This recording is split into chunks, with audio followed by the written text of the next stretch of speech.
తెలంగాణ అటవీ దేవాదాయ శాఖ మంత్రి కొండ సురేఖ ఇంటి వద్ద బుధవారం అర్ధరాత్రి హైడ్రామా చోటు చేసుకుంది. మంత్రి సురేఖ మాజీ OSD officer on special duty విషయంలో జూబ్లీహిల్స్లోని ఆమె నివాసం వద్ద నాటకీయ పరిణామాలు చోటు చేసుకున్నాయి. ఇక మంత్రి కొండ సురేఖ ఓఎస్డీగా పనిచేసిన ఎన్ సుమంత్ను రాష్ట్ర ప్రభుత్వం మంగళవారమే అంటే అక్టోబర్ 14నే విధుల నుంచి తొలగించింది. తెలంగాణ కాలుష్య నియంత్రణ మండలి పీసీబీలో ఓఎస్డీగా నియమితులైనటువంటి సుమంత్పై అధికారులపై ఒత్తిడి తేవడం, కాలుష్య పరిశ్రమల నిర్ణయాల్లో జోక్యం చేసుకోవడం వంటి తీవ్ర అవినీతి ఆరోపణలు రావడంతో ముఖ్యమంత్రి ఆదేశాల మేరకు ఆయనను విధుల నుంచి తొలగించారు. ఈ చర్య తీసుకున్నారు. ముఖ్యంగా డెక్కన్ సిమెంట్ కంపెనీ ఫైల్ విషయంలో కూడా సుమంత్ తుపాకీతో బెదిరించారనేటటువంటి ఆరోపణలు కూడా వచ్చాయి. ఇక ఈ ఆరోపణలపై విచారణ తర్వాత ప్రభుత్వం అతడిపై వేటు వేసింది. విధుల నుంచి తొలగించబడిన సుమంత్ మంత్రి సురేఖ నివాసంలోనే ఉన్నారనే పక్కా సమాచారంతో బుధవారం రాత్రి మఫ్తీలో ఉన్నటువంటి వరంగల్ టాస్క్ ఫోర్స్ పోలీసులు 4 వ్యక్తులుగా మంత్రి ఇంటికి వచ్చారు. ఇక సుమంత్ను అరెస్టు చేసేందుకు ప్రయత్నించేటటువంటి క్రమంలోనే మంత్రి కొండ సురేఖ కుమార్తె కొండ సుస్మిత వారిని గేటు వద్దే అడ్డుకున్నారు. ఇక వారితో వాగ్వాదానికి కూడా దిగినటువంటి పరిస్థితి. ఆ 4 వ్యక్తులపై సుస్మిత ప్రశ్నల వర్షం కూడా కురిపించారు. తాము ఏ ప్రభుత్వంలో ఉన్నామో అర్థం కావడం లేదంటూ ఆగ్రహం వ్యక్తం చేశారు కొండ సుస్మిత. ఇక సుమంత్పై నమోదైనటువంటి కేసు వివరాల్ని స్పష్టంగా చెప్పకుండా, అరెస్టు వారెంట్ కూడా చూపించకుండా తమ ఇంట్లోకి ప్రవేశించేది లేదని చెప్పేసి కరాఖండిగా తేల్చి చెప్పారు. ఇక ఈ విషయం తెలిసినటువంటి అంటే మీడియా కూడా సమాచారం అందడంతో అర్ధరాత్రి అక్కడికి మీడియా కూడా చేరుకుంది. పరిస్థితి ఉద్రిక్తంగా మారడంతో పోలీసులు కాస్త వెనక్కి తగ్గినటువంటి పరిస్థితి. ఈ సందర్భంగా కొండ సుస్మిత మాత్రం మీడియాతో మాట్లాడుకుంటూ సంచలనమైనటువంటి ఆరోపణలు చేశారు.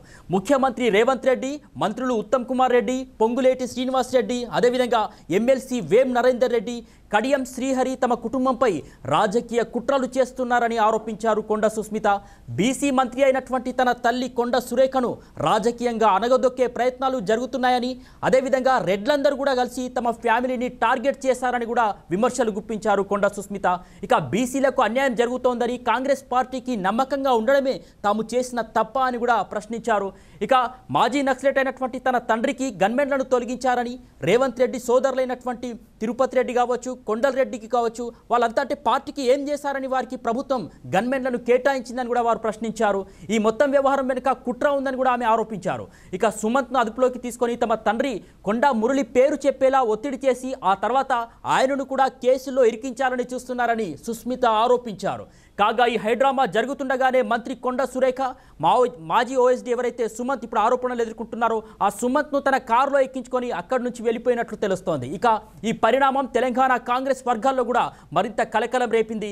ఇక ఇదిలా ఉంటే కొండ మురళి ఎవరైతే కొండ సురేఖ భర్త కొండ మురళి కూడా ప్రెస్ మీట్ నిర్వహించారు. అలాంటిదేమీ లేదు అని కొట్టిపారేశారు. ఈరోజు ఆయన మీడియాతో కూడా మాట్లాడారు. సీఎం రేవంత్ రెడ్డితో నాకు గొడవలు లేవు, రాజశేఖర్ రెడ్డి తర్వాత రేవంత్ అంతటి వాడు, నేను ఆయన సీఎం కావాలని అనుకున్నానంటూ చెప్పుకొచ్చారు. ఎలక్షన్స్లో 271 ఓట్లతో సురేఖ గెలిచిందని, రేవంత్ రెడ్డి అంటూ ఆమెకు ఇష్టమేనని కూడా చెప్పుకొచ్చారు. సో ఏదైతే ఇక్కడ ఏం జరుగుతుందో నాకు తెలియదని కూడా కొండ మురళి స్పష్టం చేశారు. ఇక ఫామ్ హౌస్కు నిన్ననే వచ్చాను కాబట్టి నాకు ఇప్పుడు మినిస్టర్లకు కూడా మినిస్టర్ ఛాంబర్లకు వెళ్ళేటటువంటి అలవాటు కూడా తనకు లేదని చెప్పేసి చెప్పారు. సో మొత్తానికైతే కొండ సురేఖ కుమార్తె మాత్రం ఒకవైపు ప్రభుత్వం పైన విమర్శనాస్త్రాలు గుప్పిస్తూ ఉన్నారు, మరోవైపు కొండ మురళి మాత్రం ప్రెస్ మీట్లో అలాంటిదేమీ లేదు, మరి వైఎస్ఆర్ తర్వాత మరి అంతటి వాడు ముఖ్యమంత్రి రేవంత్ రెడ్డి అని చెప్పేసి పొగడ్తలు గుప్పిస్తున్నారు. సో ఈ పరిణామాలు ఎక్కడికి దారితీస్తుంది అనేది మాత్రం వేచి చూడాలి.